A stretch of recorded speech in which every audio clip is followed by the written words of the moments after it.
Hello बच्चों, बेटा this is your lecture number 12th. Okay, but today I am going to just revise your nervous tissue. ठीक है, आज आगे का नहीं पढ़ेंगे. ठीक है, मुझे आगे का करवाना था बोन, कार्टिलेज और आपका डेंस कनेक्टिव टिश्यू. बट जहां तक मैंने नोटिस किया है आपको 3-4 डेज के अंदर कि जो मैंने एनटीएससी के पॉइंट ऑफ व्यू से जो वीडियो भेजी थी, आप लोग बहुत ज्यादा कंफ्यूज्ड हो. ठीक है, तो डोंट गेट कंफ्यूज. वो वाला टॉपिक मैं यहाँ पे दोबारा से करवा रही हूँ आपके लेवल के अकॉर्डिंग. ठीक है, जिन बच्चों को वहां से याद करना है वो वहां से कर लो, और जिन बच्चों को वो वाली वीडियो नहीं समझ में आई वही चीज मैं आज आपको यहाँ पे करवा रही हूँ. ठीक है, तो स्टार्ट करते हैं बेटा नर्वस टिश्यू. ठीक है, नर्वस टिश्यू. देखो, नर्वस टिश्यू का मतलब क्या होता है? ठीक है, नर्वस टिश्यू का मतलब होता है ऐसा टिश्यू जो आपकी बॉडी को सेंसिटिव कर रहा है. आपकी बॉडी सेंसिटिव है किसी पर्टिकुलर एक्सटर्नल स्टिमुलस के लिए. एक्सटर्नल स्टिमुलस का मतलब कोई भी एनवायरमेंटल चेंज. जैसे देखो, आप छोटी क्लास में पढ़ते हो आपके सेंस ऑर्गन्स, है ना? तो सेंस ऑर्गन्स क्या है? रिसेप्टर्स हैं. रिसेप्टर्स का मतलब वो पर्टिकुलर ग्रुप ऑफ सेल या ग्रुप ऑफ सेल जो किसी भी external special type of external change को सेंस कर सके. जैसे देखो, आपके नोज के अंदर क्या है? आपके स्मेल के लिए रिसेप्टर्स हैं. आपके टंग पे टेस्ट के लिए रिसेप्टर्स हैं. आपकी आंखों में लाइट के लिए रिसेप्टर्स हैं. आपकी स्किन में टच के लिए रिसेप्टर्स हैं, है ना? अलग अलग टाइप के रिसेप्टर्स के नाम आप 10th क्लास में पढ़ोगे. बट इस तरीके से आपके जो सेंस ऑर्गन्स है वहां पे क्या है? एक सेल या ग्रुप ऑफ सेल है जो किसका काम कर रहा है? रिसेप्टर का काम कर रहा है. अब ये रिसेप्टर क्या करता है? चीजों को सेंस करके, और उसके बाद यहां से क्या है? जो भी चीज इसने सेंस की है इसको ये मैसेज की फॉर्म में कन्वर्ट करेगा, और कन्वर्ट करके कहाँ भेजेगा? आपकी बॉडी के, आपकी ब्रेन में पहुंचाएगा. ठीक है, मान लो ये किसी ऑर्गेनिज्म का हाथ है.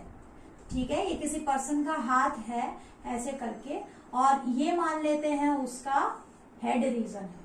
ठीक है, कुछ ज्यादा ही बड़ा हो गया. मान लो ये कोई पर्सन है, ठीक है, और ये उसका हैंड है. ठीक है, इतना तो अब समझ ही जाओगे. तो यहां से यहां इसके हैंड पे, इसकी स्किन पे क्या है? रिसेप्टर्स लगे हुए हैं. और क्या हुआ? यहां से अब इसको मैसेज भेजना है किसके पास? आपके ब्रेन के पास. ब्रेन, क्योंकि ब्रेन क्या है? Brain is that part which is controlling your body. कोई भी चीज हुई आप ब्रेन को बताओगे, आपकी बॉडी सेंस करके ब्रेन को बताएगी, और ब्रेन उसके अकॉर्डिंग सोच समझ के कहेगा अब ये करो, है ना? ऐसे करके. तो क्या है कि अब ये जो मैसेज इसने किया है, इसने जो एक्सेप्ट किया है, रिसेप्टर ने जो चीज सेंस की है, उसको भेजने के लिए एक सिस्टम होता है. ठीक है, और वो सिस्टम क्या है? ऐसे स्पेशल टाइप के सेल से बनता है. ये एक सेल, ये दूसरी सेल, ये तीसरी सेल, ये चौथी सेल, और ऐसे करके ये पूरी की पूरी कहां तक पहुंच गई है? आपके ब्रेन तक. और इस टाइप की पर्टिकुलर सेल्स को क्या बोलते हैं? हम क्या बोलते हैं? न्यूरॉन बोलते हैं. क्या बोलोगे? न्यूरॉन. और ये तो मैंने एक मार्क दिखा. अब ये ब्रेन सेंस करेगा. ब्रेन खुद इन न्यूरॉन्स से बना हुआ है. ब्रेन भी अपने आप में इन न्यूरॉन्स से ही बना हुआ है. कंप्लीट ब्रेन आपका न्यूरॉन से बना हुआ है. ठीक है, वो सारी चीजों को सेंस करता है, और सेंस करने के बाद वो क्या करता है? मैसेज को वापस भेजता है. कहाँ भेजेगा? आपकी मसल्स के पास, जनरली मसल्स के पास. ठीक है, क्योंकि काम तो आपकी मसल सेल्स करती है, मूवमेंट तो आपकी मसल्स करती है ना? तो अब मसल सेल्स को सिग्नल देगा, ठीक है, कि करना क्या है. तो जो चीज वापस में रेस्पॉन्स देने के लिए तैयार है उसको क्या बोलेंगे? इफेक्टर. तो रिसेप्टर क्या होता है? रिसेप्टर क्या होता है आपका? रिसेप्टर जो एक्सटर्नल एनवायरमेंट से स्टिमुलस को क्या करता है? सेंस करता है. और इफेक्टर क्या होता है? इफेक्टर क्या होता है? आपका रेस्पॉन्स देता है. ठीक है, किसी भी पर्टिकुलर ये सेंस करके, और क्या होगा? कोई ना कोई एक्शन लगा लो आप. एक्शन के लिए रिएक्शन कौन शो कर रहा है? आपका इफेक्टर. अब इन दोनों के बीच में जो कनेक्शन है, ऐसा नहीं डायरेक्ट ये इफेक्टर से पहले ब्रेन के पास जाएगा और ब्रेन इसको रिस्पॉन्स देगा आपके इफेक्टर के थ्रू। कैसा सिस्टम है एक बार समझो ध्यान से, देखो ज्यादा कॉम्प्लिकेटेड नहीं है। जैसे मान लो मैंने यहाँ ऐसे की पिंचिंग की, ठीक है, तो पिंचिंग करने से मुझे दर्द महसूस हो रहा है। तो दर्द महसूस क्यों हो रहा है? क्योंकि इस स्किन के अंदर क्या है, हमारे कुछ ऐसे सेल्स हैं जो उस दर्द को महसूस कर सकते हैं। मतलब कि आपने उसको पकड़ के ऐसे दबाया, ठीक है ना, तो अब क्या है, यहाँ से मैसेज गया कि पेन हो रहा है मुझे यहाँ पे, वो मैसेज जा रहा है। उस मैसेज को कौन लेके जाएगा? उस मैसेज को आपके न्यूरॉन्स लेके जाएंगे। और न्यूरॉन तो आपका एक सिंगल सेल है, ठीक है, थ्रेड लाइक सेल होता है, इलोंगेटेड सेल होता है, जिसका स्ट्रक्चर आज हम पढ़ेंगे। लेकिन अब ये न्यूरॉन क्या करेगा, उस मैसेज को न्यूरॉन का मेन एबिलिटी क्या होती है कि ये बाहर के मैसेज को आपके ब्रेन तक पहुंचाता है और ब्रेन की चीजों को वापस आपके इफेक्टर्स तक लाता है ताकि आप एक्शन कर सके, ठीक है ना। तो अब क्या है, न्यूरॉन क्या है, आपका ब्रेन ने क्या किया, ब्रेन के पास मैसेज गया कि पिंचिंग हो रही है, बहुत तेज दर्द हो रहा है, ठीक है, तो वहां से ब्रेन ने क्या मैसेज किया, तो हाथ दूर कर लो, है ना। जब किसी ने आपको पिंच किया तो आप हाथ दूर कर लो, ये मैसेज दिया, ठीक है। तो अब मैसेज वापस आया और मसल्स ने क्या किया, कॉन्ट्रैक्शन रिलैक्सेशन किया और हाथ दूर कर लिया आपने, ठीक है। एक और एग्जाम्पल, मान लो मैंने आपको एक स्लैप लगाया, थप्पड़ लगाया, ठीक है, तो अब यहाँ पे क्या हुआ, आपको पेन हुआ, तो मैसेज गया यहाँ से आपके ब्रेन के पास, लेके कौन गया, आपके न्यूरॉन्स, एक न्यूरॉन नहीं ग्रुप ऑफ न्यूरॉन्स लेके गया। और ये न्यूरॉन्स ऐसे वन बाय वन एक दूसरे से ऐसे ज्वाइंटेड होते हैं, ठीक है ना। अभी मैं सिर्फ एक एक्शन की बात कर रही हूँ, ठीक है ना। तो अब ये मैसेज को लेके ब्रेन से कहाँ लेके गए, आपके रिसेप्टर से कहाँ लेके गए, ऐसे लेके गए, और फिर ब्रेन ने दूसरे रास्ते से इसको भेज दिया और कहाँ भेजा, आपके इफेक्टर तक, ठीक है। तो अब जो है आपका सिग्नल वापस आया कि करना क्या है, ठीक है। मान लो मैंने आपको स्लैप किया है, तो आप क्या करोगे, चुपचाप बैठे रहोगे, क्योंकि वो ब्रेन ने क्या कहा, भाई मैडम है, मैडम ने मारा है, ठीक है। ब्रेन क्या देखेगा, ब्रेन ने क्या इंटरप्रिटेशन की कि किसने मारा है, क्योंकि आपको कुछ चीजें सिखाई जाती है कि अगर दोस्त है तो कोई बात नहीं, दोबारा से तुम भी लगा दो तो आपका हाथ भी उठ जाएगा, आप भी मार दोगे उसको। लेकिन मम्मी ने मारा है या मैडम ने मारा है या किसी बड़े ने थप्पड़ मारा है, तो ब्रेन क्या कहेगा, चुप बैठे रहो, अगर कुछ हरकत की तो एक और लग जाएगा, इसलिए तुम्हें चुपचाप रहने के, आपके मसल्स को कहेगा शांत रहो, है ना। तो इस टाइप से कहने का मतलब ब्रेन चीजों को इंटरप्रेट करके आपको मैसेज दे रहा है। तो अब ये जो मैसेज लेके आने का काम किसका है, ये भी काम किसका है, न्यूरॉन का। तो इस तरीके से आपकी बॉडी से आपके ब्रेन तक और थ्रू आउट द बॉडी क्या है, एक नेटवर्क बना हुआ है न्यूरॉन्स का, और उन्हीं को, उस पूरे सिस्टम को, उस पूरे टिश्यू को, ग्रुप ऑफ न्यूरॉन्स को हम क्या कह रहे हैं, नर्वस टिश्यू कह रहे हैं। तो आई थिंक अब आपको क्लियर हुआ होगा कि नर्वस टिश्यू किसे कहा जाता है, ठीक है। और नर्वस टिश्यू को बनाने वाले जो सेल्स होते हैं, यानी कि अगर मैं बात करूं आपके structural and functional unit, structural and functional unit of nervous tissue, तो बेसिकली क्या है, आपके न्यूरॉन, क्योंकि आपका नर्वस टिश्यू बना किससे है, न्यूरॉन्स से बना है। आपकी नर्वस टिश्यू में काम कौन कर रहा है, मैसेज कंडक्ट कराने का काम कौन कर रहा है, न्यूरॉन कर रहा है। तो का फंक्शनल यूनिट भी न्यूरॉन है और स्ट्रक्चरल यूनिट भी न्यूरॉन है। समझ में आया। तो स्पेशल प्रॉपर्टी में मैंने आपको बताया था कि इंपल्स कंडक्शन, कंडक्टिविटी की एबिलिटी होती है इसमें, मैसेज को एक जगह से दूसरी जगह भेजने की एबिलिटी होती है न्यूरॉन्स के अंदर, सिर्फ और सिर्फ आपके न्यूरॉन्स में रहेगी, ठीक है। कुछ हद तक आप मसल टिश्यू में भी पढ़ेंगे, ठीक है, बट आप बेसिकली कहाँ मिलती है कंडक्टिविटी की एबिलिटी, आपको न्यूरॉन्स में। अब ये कैसे कंडक्ट करता है ये आप हायर क्लास में पढ़ोगे। अब बात करते हैं ये न्यूरॉन जो है ये दिखता कैसा है, ठीक है, what is the structure of neuron, ठीक है ना। तो बेसिकली देखो न्यूरॉन का अगर हम बेसिक स्ट्रक्चर, वहां पे मैंने बहुत डिटेल से करवाया है, बट यहाँ पे हम एक बेसिक सा स्ट्रक्चर देखेंगे बेटा, आपके लेवल पे हम ज्यादा डीप नहीं जाएंगे, ठीक है, वो तो मैंने एनटीएससी पॉइंट ऑफ व्यू से आपको करवा दिया था, ठीक है ना, आप ज्यादा डीप नहीं जाओगे,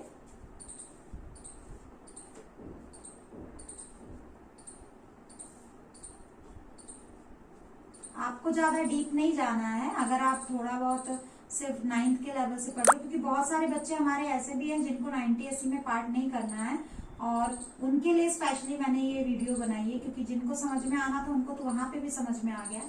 ठीक है, हो सकता है इस वीडियो से आपके बहुत सारे डाउट्स और क्लियर हो जाए।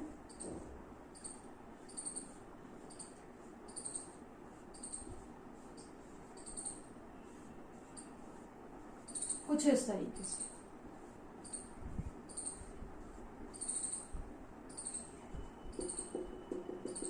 ये क्या है बेटा आपका, ये क्या है आपका, एक न्यूरॉन बनाया है। ठीक है, आई थिंक कंप्लीट दिख रहा होगा सभी को। ये मैंने क्या बनाया है, आपका एक न्यूरॉन बनाया है। अब आप अच्छे से दिख रहा होगा। ठीक है, अब ये एक कंप्लीट न्यूरॉन है, और इस न्यूरॉन के अंदर देखो आपको कौन कौन से पार्ट दिखाई देंगे। बेसिकली न्यूरॉन के 3 हिस्से होते हैं। ठीक है, 3 तो नहीं कहोगे, 2 ही कहते हैं। ठीक है, चलो पहले 2 से कर लेते हैं। 2 पार्ट हैं। एक तो हुआ है इसका सेल बॉडी वाला पार्ट, जिसको हम सोमा भी बोलते हैं। ठीक है, साइटोन भी बोल सकते हो आप। ठीक है, और दूसरा पार्ट क्या है, न्यूराइट्स। ठीक है ना। अब ये दोनों चीजें है क्या, देखो जहां पे आपको सेल ऑर्गेनल्स मिलेंगे इस वाले हिस्से में, साइटोप्लाज्म आपको बहुत एबंडेंट अमाउंट में मिल रहा है, जहां पे आपको ये न्यूक्लियस दिखाई दे रहा है, ये पूरा हिस्सा क्या कहलाएगा, साइटोन बोल दो या सेल बॉडी बोल दो। ठीक है, या फिर आप इसको सोमा भी बोल सकते हो। ठीक है ना, यहाँ पे सारे सेल ऑर्गेनल्स रहते हैं। देखो इस सेल की स्ट्रक्चर अलग है, बस आपने जो पढ़ा है चीजें वही हैं, बस इसकी शेप अलग है। ये इलोंगेटेड है, शेप अलग है, और कुछ प्रॉपर्टीज अलग है। तो जो सेल आपने वहां पढ़ा था सेम सेल है, बस इसका शेप बदल गई है। ये इलोंगेटेड है, ध्यान रखो, these are the longest cell in your body. एक सेल लगभग 90 सेंटीमीटर या 1 मीटर जितनी लंबी भी हो सकती है, और ऐसी बिल्कुल पतली पतली थ्रेड लाइक होती है। ठीक है ना, आई बात समझ में। तो अब इसके अलावा जो आपको ये ब्रांच्ड स्ट्रक्चर ये यहां से निकलते हुए दिख रहे हैं, ठीक है, इनको क्या बोलते हैं, डेंड्राइट्स। क्या बोलते हो, डेंड्राइट्स। और ये जो लंबा सा डेंड्राइट आपको दिख रहा है, ये डेंड्राइट ही है। मान लो इस वाले पोर्शन को अगर मैं लंबा कर देती तो ये इसके ऊपर ऐसे लास्ट में ऐसे कुछ गोल गोल स्ट्रक्चर बना देती, तो ये भी तो क्या है आपका, डेंड्राइट ही तो है। तो this one is your longest dendrite, और लॉन्गेस्ट डेंड्राइट को क्या बोला जाता है, एक्सोन बोला जाता है। क्या बोला जाता है, एक्सोन बोला जाता है। ठीक है ना, तो axon is the longest dendrite, और ये आपका नॉर्मल क्या है, डेंड्राइट्स हैं। These are branched processes that emerge out from the cell body. जो सेल बॉडी से ब्रांच्ड स्ट्रक्चर्स, जो सेल प्रोसेसेस निकल रहे हैं, उनको हमने क्या नाम निकाला, उनको बोला डेंड्राइट। और डेंड्राइट और एक्सोन दोनों किसकी कैटेगरी में आते हैं आपके, डेंड्राइट्स।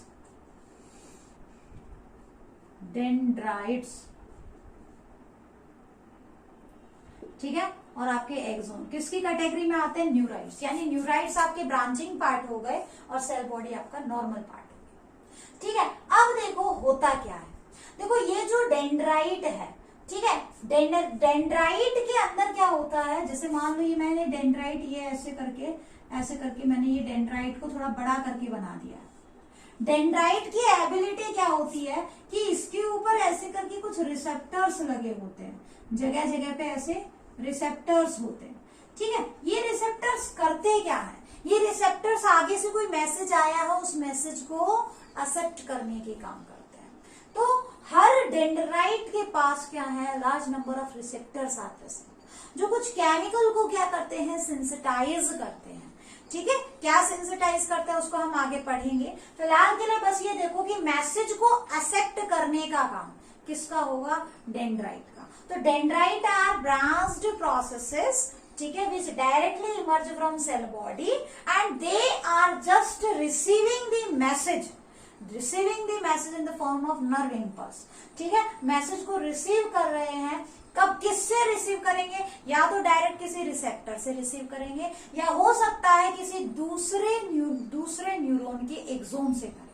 कैसे, इसको मैं आगे समझाऊंगी। ठीक है, आप फिलहाल के लिए सोच लो कि ये सिर्फ मैसेज रिसीव करने का काम करता है, इसका और कोई काम नहीं है, क्योंकि इस पे स्पेशल टाइप के रिसेप्टर्स लगे हुए हैं। डेंड्राइट अब अपना मैसेज किसको देगा, सेल बॉडी को। सेल बॉडी में क्या क्या है, आपके सारे सेल ऑर्गेनल्स हैं, ठीक है। आपके पास न्यूक्लियस, इसमें न्यूक्लियस रहेगा, ठीक है। इसके साथ साथ एक चीज ध्यान रखना, यहाँ पे सेंट्रियोल्स एब्सेंट रहते हैं, ठीक है। एनिमल सेल होने के बावजूद भी सेंट्रियोल्स आर एब्सेंट, और यही एक कारण है कि आपके न्यूरॉन्स कभी भी रीजनरेट नहीं कर पाएंगे। अगर एक बार डैमेज हो गए तो दोबारा से रीजनरेट नहीं कर पाते, ठीक है। इसीलिए तो कहते हैं अगर आपके ब्रेन में कोई इंजरी हो गई, बहुत ही डीप इंजरी हो गई, तो वो कभी भी ठीक नहीं होती जल्दी से। क्यों? क्योंकि वहां के न्यूरॉन्स डैमेज हो गए परमानेंटली, वहां से अब नए न्यूरॉन्स नहीं बन सकते। आपकी स्किन में क्या है, थोड़ी बहुत चोट लग गई, वापस से नई स्किन आ जाएगी, ठीक है। लेकिन आपके न्यूरॉन्स कभी भी रीजनरेट नहीं करते। आई बात समझ में? ठीक है। हाँ, लेकिन जितने भी न्यूरॉन्स होते हैं वो आपके बर्थ के टाइम पे जितने बनने होते हैं बन जाते हैं, उसके बाद नए न्यूरॉन्स ऐड नहीं होते। कुछ हद तक 2 साल की उम्र तक आपके नए न्यूरॉन्स बन सकते हैं, ठीक है। उसके बाद तो जस्ट उनकी क्या होती है, लेंथ ही बढ़ती है, साइज बढ़ता है, नंबर नहीं बढ़ेगा। हालांकि रिसेंट स्टडीज के अकॉर्डिंग ये जो बात हम अब तक आप लोगों को बताते आ रहे थे, रिसेंट स्टडीज के अकॉर्डिंग ये चीज गलत बताई गई है, ठीक है ना, कि ऐसा कुछ नहीं है कि सेंट्रियोल्स की एब्सेंस की वजह से वो डिवाइड नहीं कर सकते, डिवाइड करते हैं, लेकिन प्रॉपर जिस तरीके से हमारी स्किन डिवाइड कर रही है ऐसे नहीं कर पाते, फास्ट नहीं, बहुत ही स्लो प्रोसेस होता है, ठीक है। तो देखो अब सेल बॉडी का काम क्या होता है, डेंड्राइट के पास जो भी मैसेज आया वो रिसीव करना और किसको भेज देना, एक्सोन, ठीक है। तो देखो इससे हम आगे एक चीज निकालेंगे, एक जो है रिजल्ट निकालेंगे। डेंड्राइट ने मैसेज रिसीव किया, किसको दे दिया, आपके सेल बॉडी को। सेल बॉडी ने क्या किया, डेंड्राइट वाला मैसेज लिया और किसको भेज दिया, एक्सोन को।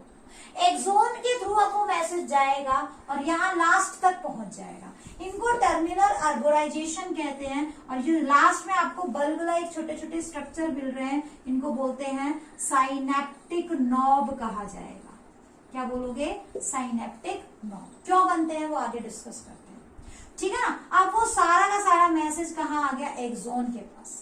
अब एक्सोन क्या करेगा, एक्सोन इसको क्या करेगा, इस मैसेज को फर्दर ट्रांसपोर्ट करेगा, फर्दर भेजेगा। कहाँ भेजेगा वो देख लेते हैं। देखो ये आपका मान लो मैंने एक न्यूरॉन ऐसे बनाया, ठीक है, एक न्यूरॉन बनाया, ये वाला इसका डेंड्राइट वाला पार्ट, ये वाला इसका सेल बॉडी वाला पार्ट, और ये इसका एक्सोन वाला पार्ट। एक न्यूरॉन दूसरे न्यूरॉन से कैसे जुड़ा हुआ होता है, एंड टू एंड कनेक्शन होता है। लेकिन जो कनेक्शन है वो ध्यान रखना एक पर्टिकुलर पोलैरिटी शो करता है।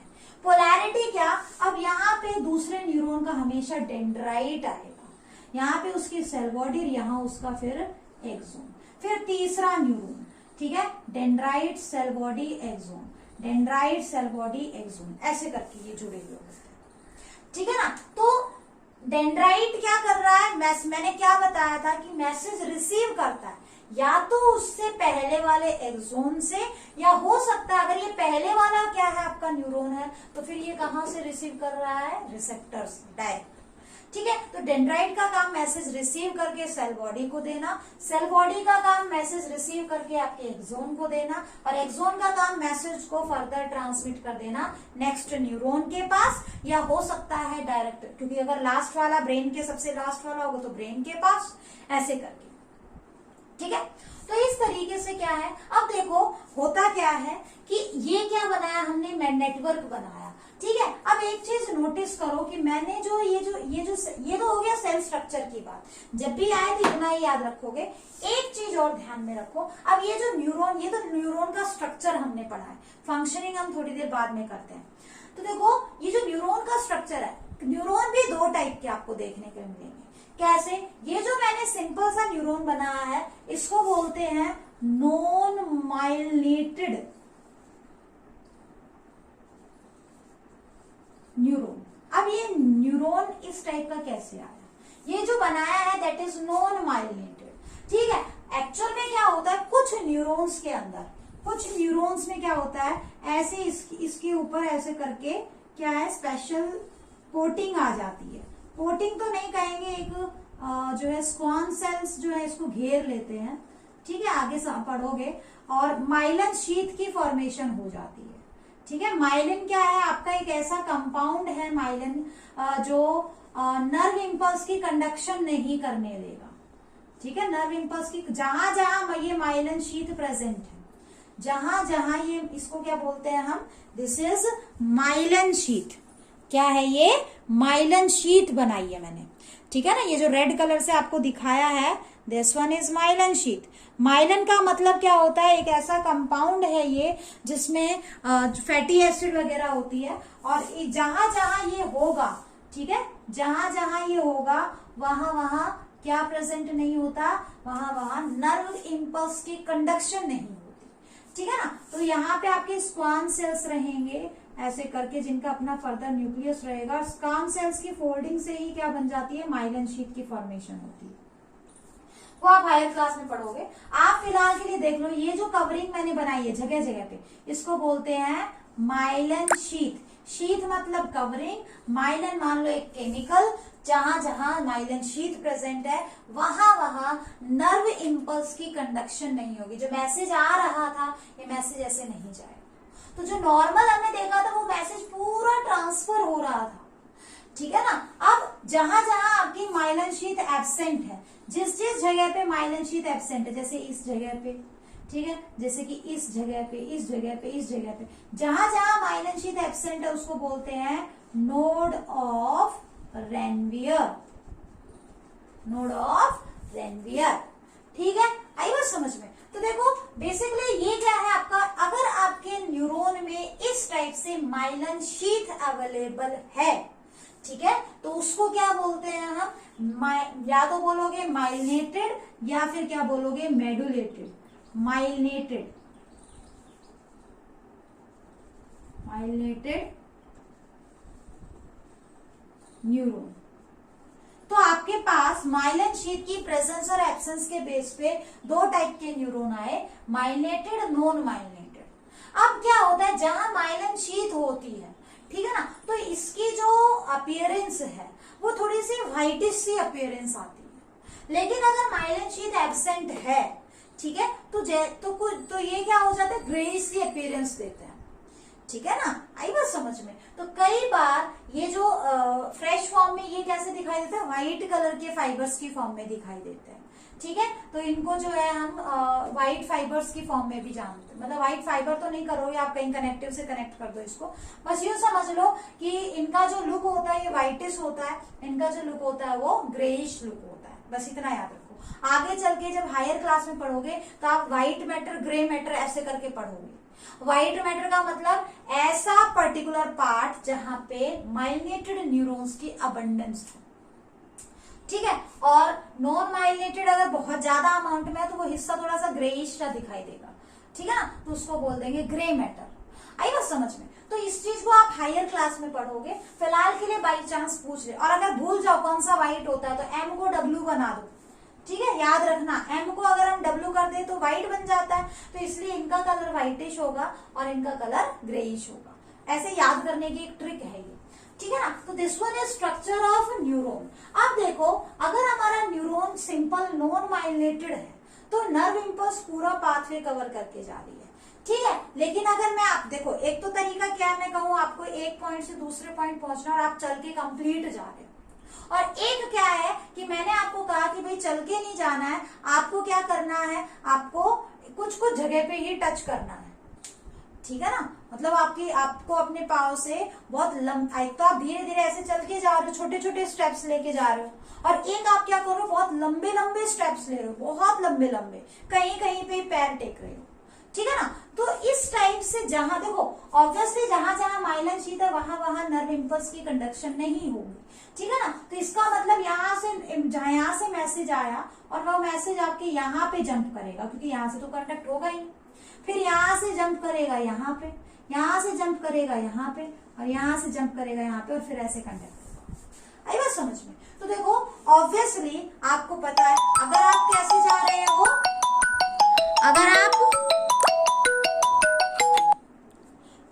आप कैसे मूव कर रहे हो, आप छोटे छोटे स्टेप्स लेके मूव कर रहे हो, ऑब्वियसली आपको चलने में टाइम लगेगा, लेकिन आप कदम बहुत लंबे लंबे ले रहे हो, ठीक है ना, तो आप जल्दी पहुंचोगे। सिमिलरली यहाँ पे ये जो इस तरीके की नर्व इम्पल्स की मूवमेंट होती है, इस टाइप के नर्व इम्पल्स को बोलते हैं सॉल्टेटरी नर्व इम्पल्स, ठीक है ना। लेकिन अगर ये पूरा का पूरा चल के आता, ठीक है, पूरा का पूरा मैसेज इसमें थ्रू आउट है, क्योंकि माइलन शीथ अगर एब्सेंट होती तो कंप्लीट इसको ट्रेवल करना पड़ता, ठीक है, वो प्रोसेस स्लो होता और इसी वजह से उसको हम नॉर्मल नर्व इम्पल्स कंडक्शन कहेंगे, ठीक है ना। आई बात समझ में। तो दो टाइप के न्यूरॉन हैं और इस तरीके से ये मैसेज कंडक्शन करते हैं। अब इंपॉर्टेंट क्या है यहाँ पे, देखो ये तो हो गई टाइप्स की बात। अब आपसे कोई पूछ ले कि पोलैरिटी ऑफ न्यूरॉन का मतलब क्या है, पोलैरिटी का मतलब क्या है। देखो पोलैरिटी का मतलब ये है कि हमेशा nerve impulse conduction, nerve impulse की जो मूवमेंट है हमेशा कहां से कहां होगी, डेंड्राइट से सेल बॉडी, सेल बॉडी से एक्सोन, कभी भी एक्सोन से सेल बॉडी या सेल बॉडी से डेंड्राइट नर्व इम्पल्स कभी नहीं जाती। तो that is known as polarity. एक पर्टिकुलर डायरेक्शन में हमेशा नर्व इम्पल्स के अंदर क्या रहेगा, आपका मैसेज कंडक्शन होगा, कभी भी अपोजिट डायरेक्शन में नहीं होगा। That is known as polarity of neurons. क्या कहोगे उसको, पोलैरिटी ऑफ न्यूरॉन्स कहा जाए।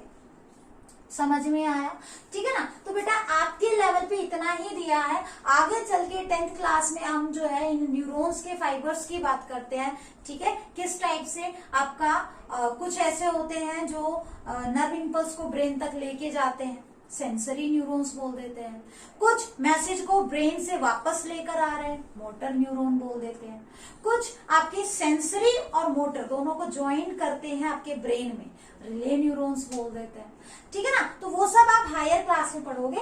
आपके लेवल पे क्या याद करना है आपको, नर्वस टिश्यू में न्यूरॉन का स्ट्रक्चर, न्यूरॉन का डायग्राम सभी बच्चों को आना चाहिए, ठीक है। और पोलैरिटी आपके माइंड में क्लियर होनी चाहिए। और इनसे बनने वाला जो टिश्यू है, काम क्या हो गया इसका, कंडक्शन ऑफ नर्व इम्पल्स, ठीक है। Make the person sensitive, make the animal sensitive, clear, ठीक है ना। That's all for today's lecture.